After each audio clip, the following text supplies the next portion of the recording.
तो उस आदमी को लाठी लगते भी लोग देखा और फिर वो वहाँ से उठा और लाठी चार्ज होता है तो लोग लाठी लगने के बाद भाग दौड़ करता है, भाग दौड़ करके गिरा ये मुंह के बल, और मुंह के बल गिरा तो मर गया।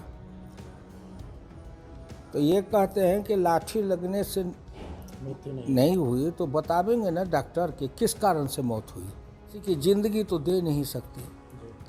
और ऊपर से ये उपहास करना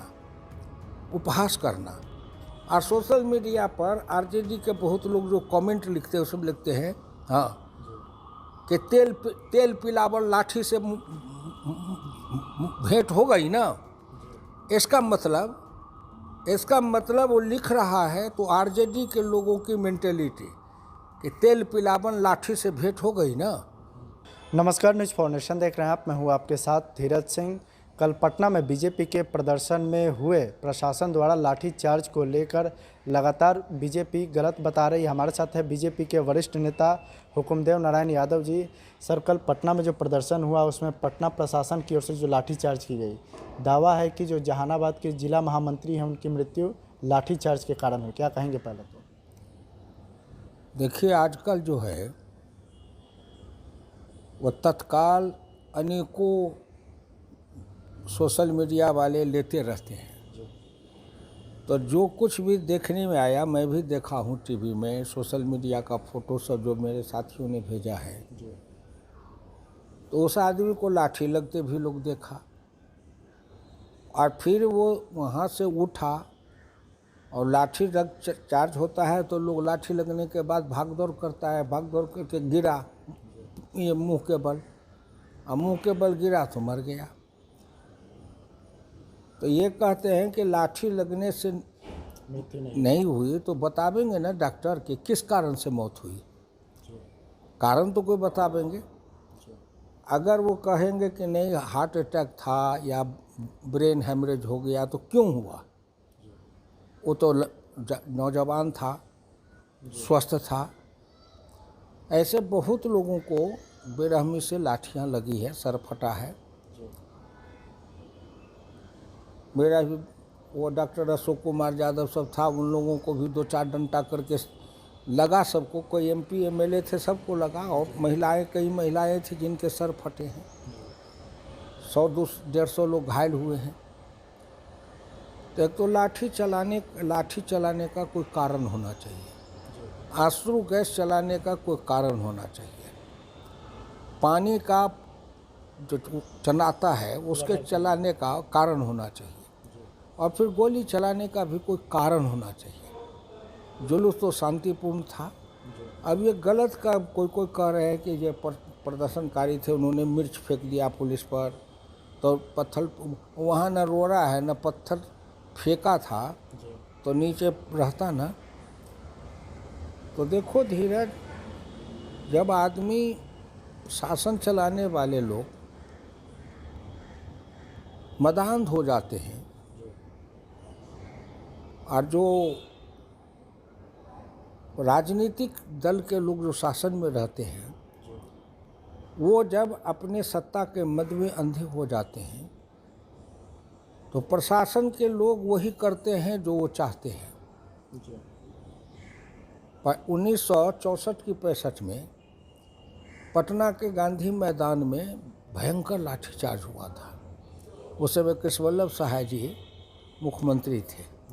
छात्र आंदोलन के कारण गांधी मैदान में समाजवादियों की मीटिंग थी। मंच पर कर्पूरी ठाकुर, रामानंद तिवारी और सभी नेता थे, और उसमें लाठीचार्ज में कर्पूरी ठाकुर और रामानंद तिवारी और नेताओं को लाठी से पीटा गया। लेकिन कर्पूरी ठाकुर और रामानंद तिवारी को बड़ी बेरहमी से पीटा गया, इतना कि शायद ये मर जाएं। डंडा के अलावे उनको घूसा से, लात घूसे से उनके हाथ कर्पूरी जी के टूट गए थे, रामानंद जी तिवारी जी के, जो कई महीनों तक ऐसे लटका के चलते थे। और ये इंस्टीट्यूट में कर्पूरी ठाकुर जी कई दिनों तक रहे इलाज कराने के लिए। तो उसमें ये कहा जाता था कि पुलिस ये होम गार्ड की वर्दी पहन के जो कांग्रेस पार्टी के लोग जो उनके गुंडे होते हैं, तो ऐसे गुंडे को होम गार्ड का ड्रेस पहना करके इसमें भेजा गया था कि तुम्हारा ये काम है कि कर्पूरी ठाकुर जी और रामानंद तिवारी यही दोनों है जो सरकार के खिलाफ में इतना आंदोलन चला रहे हैं, पीटो। क्यों? तो रामानंद तिवारी जी पुलिस एसोसिएशन के चेयरमैन थे, तो इनको हुआ कि लाठी चार्ज करेंगे तो पुलिस एसोसिएशन के चेयरमैन है और सब इनको बड़ा सम्मान करते हैं, तो कहीं वो हल्का फल्का मारे। तो इसीलिए ऐसे को लाओ जो बेरहमी से इनको पीट पाट के दुरुस्त करे, संभव हो तो मर जाए। तो हम देखे हुए हैं, उस आंदोलन में हम थे। हो सकता है कि कल भी उस में जो लोग होंगे, कुछ ऐसे लोगों को रखा गया होगा। मतलब वर्दी पहन के आरजेडी और जेडीयू के लोग हो सकते हैं उसमें? आरजेडी जेडीयू के लोग नहीं हो सकते हैं, जो बाउंसर लोग होते हैं, जो आदतन ऐसे करने वाले लोग होते हैं। तो आजकल जो पुलिस वाले में तो कई रंग के ड्रेस न पहनते हैं, कई रंग के पहनते हैं, होमगार्ड वाले भी पहनते हैं, तो क्या पहचाने लोग। लेकिन सर क्या समझते हैं कि कारण ऐसी क्या नौबत आई जो पुलिस लाठीचार्ज की नौबत आ पड़ी और कोई एमपी एमएलए किसी को भी जो है पुलिस द्वारा नहीं बख्शा गया? क्या कारण समझ रहे हैं कि इस तरह की नौबत आ गई? मैं कहा ना कि कृष्णवल्लभ साहब जी ने जैसे इंडिकेट किया था, उसी तरह सत्ता के द्वारा गृह मंत्रालय मुख्यमंत्री के हाथ में है ना, और ये जो जितने हैं सब गृह मंत्रालय के अंदर हैं। तो या तो मुख्यमंत्री ने दिया होगा, या अभी सत्ता पर ज़्यादा प्रभाव है, भय है उप मुख्यमंत्री का, तो उप मुख्यमंत्री ने दिया होगा, उप मुख्यमंत्री ने दबाव बनाया होगा, कहा होगा कि आपको अपनी मर्जी के अनुसार निपटना है, किसी को नहीं बकसना है। बस उनके लिए इतना काफ़ी है। बिहार सरकार ये मानसिकता में है कि हम जितने लोग हमारे खिलाफ बोले, कोई आंदोलन करने आवे तो उनकी कोई बात नहीं, उनको सीधे तानाशाही के जैसे दुरुस्त करो, हम किसी की नहीं सुनेंगे। मतलब हम जो सोच रहे हैं, जो चला रहे हैं वो सही है, हम किसी की बात नहीं सुनेंगे। भारतीय जनता पार्टी ने प्रबल विरोध किया है, और जो शहीद हुए हैं जो नौजवान, तो कोई साधारण बात है, किसी की ज़िंदगी तो दे नहीं सकते, और ऊपर से ये उपहास करना। और सोशल मीडिया पर आरजेडी के बहुत लोग जो कमेंट लिखते हैं, उसमें लिखते हैं हाँ कि तेल पिलावल लाठी से भेंट हो गई ना। इसका मतलब वो लिख रहा है तो आरजेडी के लोगों की मेंटेलिटी कि तेल पिलावन लाठी से भेंट हो गई ना, तो क्या मतलब है? इसका मतलब मैं जो कहा कि कहीं ना कहीं उसमें ऐसे तत्व भी थे जो पुलिस के बेस में आके तेल पिलावन लाठी जो है, तब ना भाषा बोल रहे हैं, नहीं तो क्यों बोलेंगे?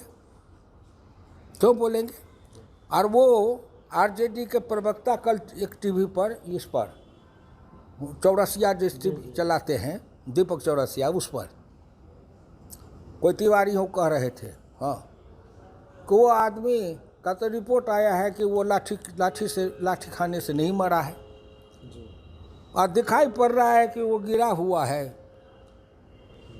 हुआ है, मर गया, दिखा रहा है कि लाठी लगी।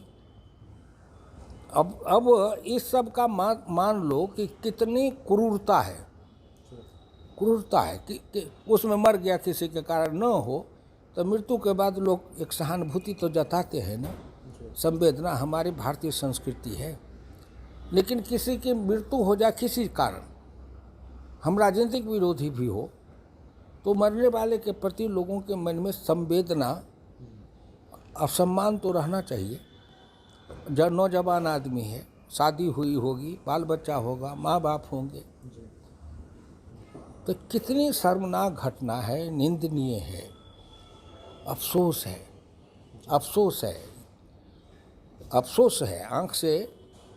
आँख रोने लगो तो आँख के आंसू भी सूख जाएंगे ऐसी घटनाओं पर। ये बिहार के नाम पर कलंक है। कहीं कोई शासन नाम की चीज नहीं और कहीं कोई नियंत्रण नहीं है। भारतीय जनता पार्टी के जो प्रदेश अध्यक्ष हैं सम्राट चौधरी, उन्होंने पार्टी को संघर्षशील और लड़ाकू बनाने के लिए रास्ता तय किया है। यह प्रशंसनीय है। यही रास्ता चाहिए राजनीतिक दल का, यही रास्ता चाहिए। हाँ, लड़ो करो, छेड़ो मत, छेड़ो तो छोड़ो मत, लड़ो, संघर्ष करो। और ये भारतीय जनता पार्टी ने जो किया है, हो सकता है कि इसी में से कोई बड़ी चिंगारी निकल जाए, लोक क्रांति हो जाए, जन क्रांति हो जाए बिहार में।